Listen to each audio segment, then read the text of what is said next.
There has been a shooting in the library. Stay where you are. Terrifying moments frozen in time. An alumnus with a gun on the loose in the FSU library. We heard 2 shots. Hundreds of potential victims not knowing if they would live or die. I was scared for my life. We're searching for answers as a community rallies to make sense of it all. Today, we are all FSU. Well, at this hour, the gunman is dead and 2 people are in the hospital, one of them in critical condition. We're taking action for you tonight with complete team coverage of this tragedy, from how students are doing on campus tonight to how their family in the Bay Area are dealing with this news. But we begin with our Carson Chambers. She's live tonight in Tallahassee, where she just spoke with investigators about this case. Carson? And they are just releasing key pieces of information that talk about why may have done this, why he might have carried out this shooting. Also, we're getting new information about the timeline, how the shooting actually unfolded. Now, lead investigators say that May actually parked his car a few blocks away from the library and walked over there. He was carrying a .380 semi-automatic handgun. His pockets were filled with ammunition. Now, police say May started shooting outside of the library, hitting 2 FSU students. Then he entered the lobby, where they say he shot an FSU staff member. Sarah Evans was around the corner from one shooting near the library's first floor entrance. She captured video of Nathan Scott shot in the leg and heard him scream. There's a gun in the library and I've been shot. And at this point is when the library heard this and just went crazy. And then as he exited the lobby of that library, 6 police officers engaged him. 5 FSU police officers, 1 Tallahassee police officer. They say he would not drop his weapon, and that is when they shot and killed him. 30 rounds fired. That includes the suspect and police. We also know that they have seized a journal and cell phone videos where May talks about being, quote, targeted. We've just gotten the documents and things. He referred to government targeting. It was very general in nature. Like I said, we've just conducted a preliminary review of the documents and videos, and it's going to take more time to go through them in detail to really to fill out all those kind of question marks right now. Detailed here in this report happened just last month in Las Cruces, New Mexico. The report lays out May's alleged bizarre behavior October 7th. Police say they were called to a woman's house. A woman claiming to be May's ex of 15 months. She told police that May had just showed up unannounced at her home. He'd recently developed a severe mental disorder, was diagnosed with ADHD, and had been using prescription meds. Hundreds of students are gathered out here right now. You can see they're all getting ready for this vigil about to start. I've seen students hugging one another, comforting one another, and all the students I spoke with earlier are still in disbelief that this even happened. I was scared for my life, and I was scared that it ends like here in my freshman year of college. This is video Daniel Morales took on his cell phone of students sequestered. Other shaky video shows students huddled together listening to police. If anybody has a victim, if anybody has been shot, call 911 on your cell phone. Social media gives us our first glimpses into those terrifying moments. If you look, this is what we use on the Now Tampa Bay. It's called our tweet map, where we can look and see what's trending in our area. So if you look here, you can see all of these hashtags and all of these phrases. You can see these are where people have tweeted pictures of the things that they've used to barricade the doors closed. The heart-stopping minutes during that shooting playing out across the state today. People with loved ones on campus just waiting and hoping to hear the best. Our Chris Trankman spoke with 2 Bay Area families who have kids at Florida State. And Chris, this had to be a nerve-wracking situation for them. Absolutely, Jameson. On a weeknight where 300 students were gathered to study in a place where it's normally quiet and safe, for the 2 parents I talked to, making contact with their kids today couldn't have come fast enough. Man, my knees got so weak, I thought, this is not happening, you know? It just sickened me. Irene Taylor's son is a senior at Florida State studying business. She frantically tried getting a hold of the 22-year-old after the shootings. I'm blowing his phone up. I'm sending texts. Where are you? Chaos on campus. There has been a shooting in the library.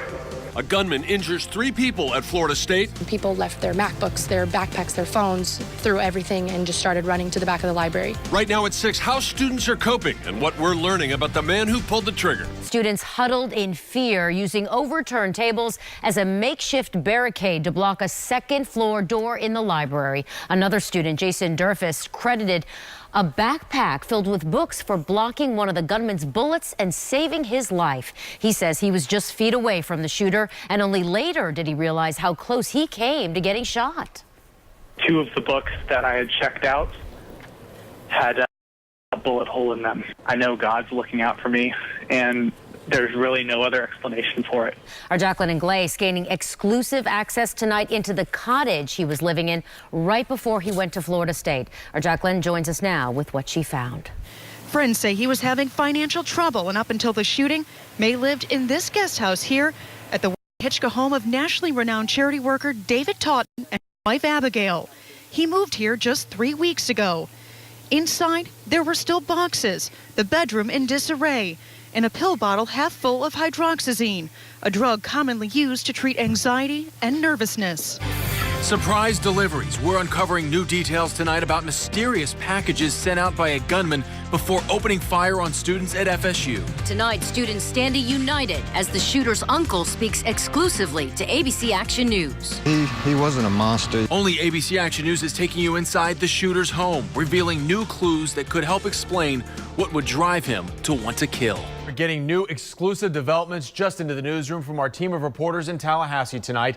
Let's get right to it. Right now, police alerting friends of Myron May that he sent out 8 packages through the mail before shooting 3 people at the FSU campus library early this morning. Investigators are still unclear about what's inside those packages and are asking those 8 people to call them as soon as they're delivered. And just minutes ago, police releasing this picture of one of the victims.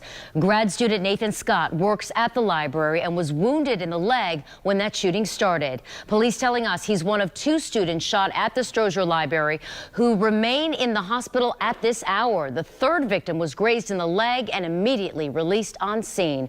And we have live team coverage tonight. Our Jacqueline Ingles just speaking exclusively with Myron May's uncle a short time ago about his state of mind days before the shooting. Almost 24 hours ago, just beyond this crime scene tape, here on the steps of this library, Myron May took his last breaths, and tonight his uncle is opening up about the Thanksgiving plans they had. But instead of coming together for dinner next week, May's family will be coming together for a very different reason: his funeral. He was going to get together with me and cook Thanksgiving dinner. Preparing Thanksgiving dinner with his nephew Myron Mays is a memory Wallace Freeman won't be making. Instead, he's planning the 31-year-old's burial. His mother's birthday was yesterday, so I know it's a heartbreaker to her. Freeman last saw his nephew on Saturday. He spent the night before returning to this guest house family friends were letting him live in 6 miles away in Weewahitchka. He would leave the very next day to visit friends at FSU. It's a shock because he was quiet. May moved back to the Florida Panhandle just 3 weeks ago after living in Houston and New Mexico, where trouble found the lawyer just last month. He saw a guy with a gun at his apartment. Then there was this, a police report filed with the Las Cruces Police Department by his ex-girlfriend, claiming May was harassing her and recently developed a severe mental disorder, believing police were bugging his home and even putting cameras in his car. When ABC Action News gained exclusive access to May's cottage, we found this, a half-full bottle of hydroxyzine, a drug commonly used to treat anxiety and nervousness. He wasn't a monster. He was nice, sweet young man. His friends told us he was also having financial issues. Here he is on a camping trip earlier this month studying for the Florida bar. Now tonight, while his family is thankful May did not kill anyone, they're struggling to answer why he opened fire and wounded 3 innocent people at his alma mater. We don't know what went down, but we're in shock because he was no kind of person like that. May's mother is back in Ohio tonight, where he spent the majority of his childhood. He moved here to Florida at the age of 12 and was raised by his grandmother. This will be the 7th family funeral for May's family this year. Students found comfort in a small auditorium just steps away from where we are outside the FSU library tonight. It was a vigil where they prayed for understanding. I just pray that you would just overwhelm those just struggling right now with peace, God. If there is such a thing as the sound of healing, it might have been the low hum of voices in an FSU auditorium.